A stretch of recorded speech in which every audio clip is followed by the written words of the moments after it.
Hello. Hello from me. I am Claire from Nine Learners East Anglia, and hello from Rhubarb. You are in for a treat here because Rhubarb at the moment is doing something called anointing.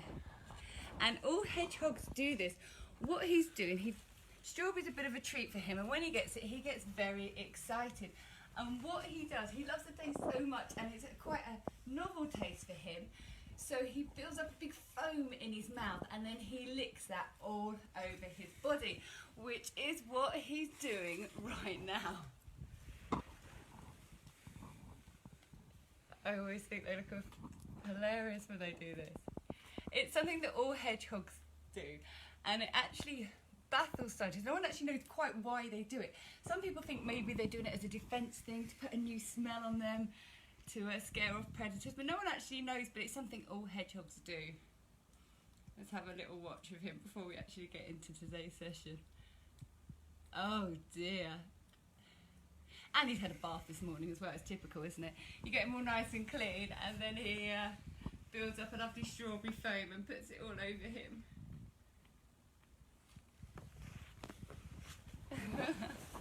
So Rhubarb is an African pygmy hedgehog, and they're very different from the hedgehogs that you might see in your garden. As you can see, well, as you probably can't tell from there, but he is a lot smaller. He's about half the size, and he likes the temperature nice and warm. He comes from Africa, so he likes the temperature nice and warm. He doesn't hibernate either. He wouldn't be able to survive in our weather. Oh, he's going. Oh, he's off again. He's off again, anointing. The session today isn't about anointing hedgehog, but because it's quite cool, we're just going to watch this for a moment, and then we'll actually talk about what we're going to talk about. Oh, look at you, Rhubarb. You are showing off, aren't you? Look at you. Oh, can you see all that foam stuck to that? I don't know if you can see on the other side. He's got loads of foam stuck to the side of his quill. That's what he makes of his lovely foam. Look at him go, twisting into all kinds of positions. So today's session, we're going to watch Rhubarb do this, but we'll talk to you about today's session. Today's session is about omnivores, and as we weren't with you yesterday, apologies for that. I'm just going to give you a quick recap about this week. So this week we are learning about herbivores, omnivores and carnivores, and it's all part of the Key Stage 1 curriculum. And herbivore, carnivore and omnivore are the names that we give to the types of food that animals eat. We learnt on Tuesdays that herbivores are plant eaters, and mammal herbivores, like the guinea pigs we met on Tuesday, have flat teeth for grinding. Tomorrow we're going to meet carnivores, and you'll find out a lot more about them, but you'll find out they're meat eaters with sharp teeth for tearing meat. And Rhubarb here is what we call an omnivore, which means he eats both plants and meat. And as you see, he's got in front of him there some strawberries, some banana and some cucumber, but we're also going to add some meal. When he stops anointing, we'll give him some mealworms. As a hedgehog, he loves his insects, and mealworms are a particular treat. So Rhubarb is 2 years old now. And if you are very lucky, you might see a hedgehog in your garden. Not the type that Rhubarb is, because he is a domesticated type of hedgehog. He's a mix between two hedgehogs that we get from Africa. But he is a domesticated breed. You wouldn't see his type in the wild. But if you were lucky, you might see a European hedgehog in your garden. Those guys are actually getting seriously endangered, which is such a shame. And I will be talking a little bit about some things that you can do to help them in a minute. But the hedgehogs in your garden love to eat things like slugs and earthworms and beetles and caterpillars. But they will also eat some fruit if it's out there. Oh, he's going in his tunnel now. Watch him go. He's really showing off to you today.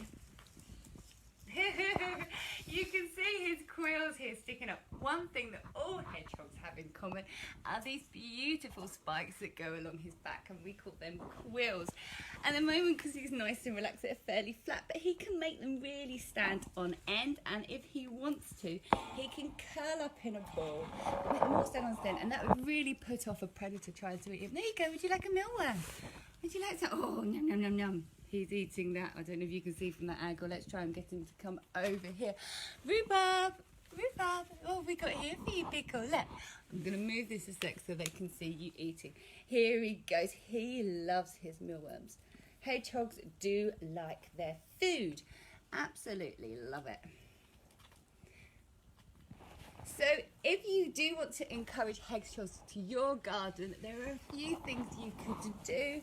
There are something you could do called Hedgehog Highways, which is putting a little hole about 13 centimetres wide in the bottom of the fences to let hedgehogs walk through. Hedgehogs roam a lot at night. They're nocturnal, they come out at night and they walk big distances. And by putting a hole in the fence, you let the hedgehogs travel from garden to garden, which is really, really important for them. You could also create a wildlife corner, put lots of different wild flowers in, which would attract lots of insects and in turn attract hedgehogs. And it would also give them somewhere safe to nest. If you wanted to put some food out for them, the best food to put out is either dog or cat food. Don't do the milk. I know that people used to always do milk and bread. That's actually not very good for them at all. It's dog food or cat food is the best thing for them. And in hot weather, it's really important to put some cold water down for them.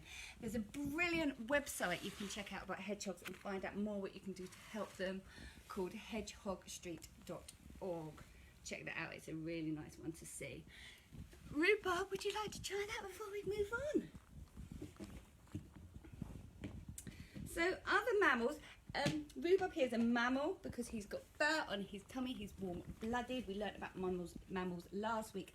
Another mammal, omnivores. You actually see other ones in your garden like squirrels. You can also get ones at the farm like pigs, or if you've ever been to a zoo, you'd have seen maybe chimpanzees and bears, and they are also omnivores. Here we go, sweetheart. Here we go. Oh, you're such a good boy. Such a good boy, aren't you, darling? Right, we are going to leave Rhubarb for a little while. Let's just put this back on to keep him safe. So he's in a playpen at the moment, so I'm just going to put the door back on. There we go. Oh, we need another animal. There we go. There's a few more worms in there for you to find, little man. And we are going to move on to our next omnivore. In here, they're all hiding. Here they are. We have some Madagascan hissing cockroaches. There they go. We have, let me show you. Oh, this one here is a female. She's got a nice smooth head. This one here, I think I meant to go, I've got a big colony that I moved into a travel tub and I wanted to get a male and a female for you. This one here, I don't know if you can see, it has got little horns on its head. So I know that one's a boy because it's got horns on its head.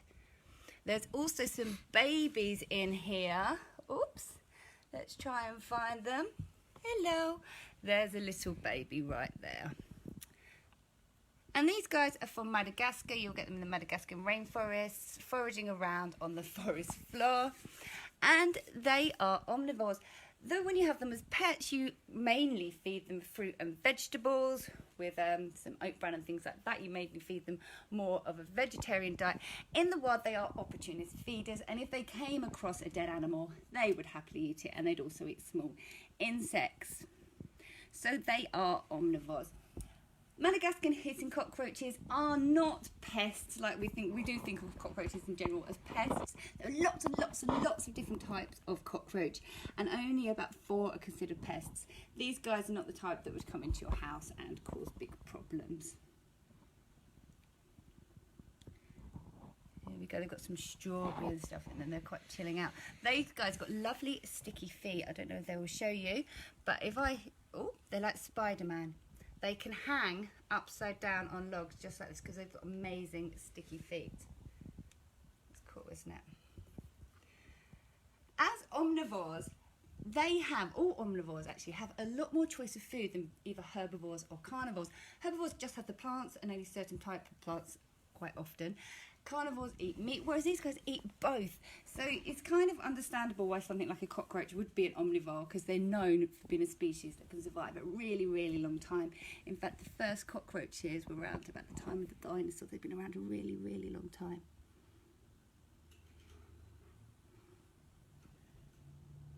Ooh, there's one poking out there. I don't think they're going to eat anything for you today. You get other kind of invertebrate omnivores. Invertebrates are all the kind of bugs. The things like ants, which you'll see in the garden, they're omnivores as well. So we are now going to move on to a reptile omnivore. At the moment, oh, he's down here. His food's getting away from him. Let's get him out for you. Oh, hello, darling. This is the lovely Charmander. Here he is. Hello. And here's a blue-tongued skink. Oh, there you go, sticking his tongue out for you. And he is an omnivore. Let's see if he fancies some food. Here we go, Charmander.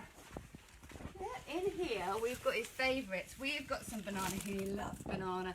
And some blueberries and some strawberry. Fruit is a nice treat for blue-tongued skinks. They're quite sugary, doesn't have them every day, but he loves them. And he's also got some Morio worms. At the moment, he's just looking. Let's see if he's actually going to eat them.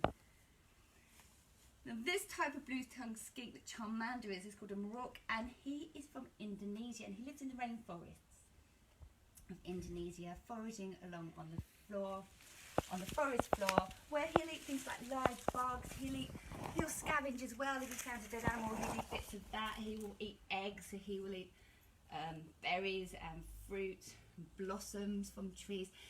He'll eat lots of different things. He's normally quite greedy, but he seems to be a bit camera shy today. He's just looking at everyone. So Charmander is what we call diurnal, which means he comes out during the daytime. We mentioned that Rhubarb the Hedgehog is nocturnal. He would normally be asleep at this time, but he does like to come out for a little bit, for a few bugs and a bit of a play. He's quite happy to do that. Are you going to have something to eat, Charmander? So Charmander is just over a year old. I got him when he was 6 months old. And poor Charmander, he's what we call territorial. He likes his own space.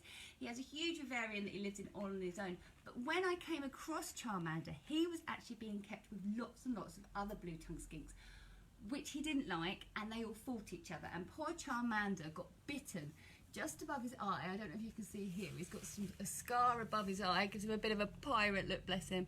And he got bitten. He needed to be separated. So I took him on and he came to live with me. And we gave him treatment for his eye. And he's absolutely fine now, aren't you, darling? These holes in the side of his head here are his ears. I'm going to see if I can tempt him with some banana. Would you like some banana?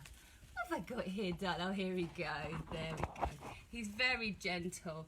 Lots of blue-tongued skinks you wouldn't hand feed because your fingers might get a little nip, but he is very, very gentle, and he's always let me hand feed him. In fact, when he came to me, he was a bit scared, and he would only eat if I hand fed him. He's a little softy. So other reptiles that are omnivores, things like bearded dragons or crested geckos. You also get birds that are omnivores. In your garden you'd see things like crows or robins or woodpeckers, you may have heard them knocking on the wood, they're all omnivores, as are chickens. And you get aquatic ones as well. Most turtles are, they're types of reptiles, most turtles are omnivores. Saltwater crabs and lobsters are also omnivores. You can have anything else to eat. Do you want me to help you again? Oh dear, come here. Look here we go. What have we got here? Do you want that? Oh, lovely. Bit of banana there. Yummy, yummy. Are you going to get it yourself? I think my animals are a bit spoilt. It's in front of you. This is all his favourites as well, because I wanted you to see him eat on camera. So I'm not... Here we go. Do you want one of these, darling? Do you want this? Or do you want something else? Oh, yummy. Yummy, yummy. Are you enjoying that? The little shake of his head here is a thing that blue-tongued skinks do when they eat. Sometimes they can shake it quite violently. I think it's their way of sort of like saying, I'm killing it. Is that nice? Right, we'll see if he wants one more thing. Would you like a blueberry? And then we'll say goodbye to it. And here we go. Well done. So just to recap, omnivores, as Charmander's showing you here, eat both plants and meat. And we'll be back tomorrow. You can actually help yourself out, are you? Oh, yummy. We'll be back tomorrow with a carnivore session.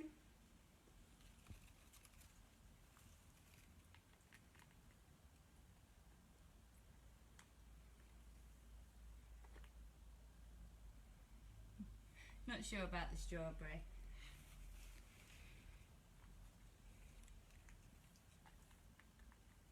Always going to take that one off. Right, we'll watch him finish his strawberry and then we'll say goodbye.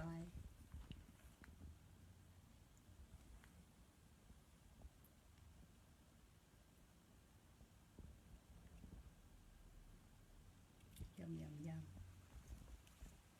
Right, goodbye everyone, and we'll be back tomorrow. Bye-bye from Charmander.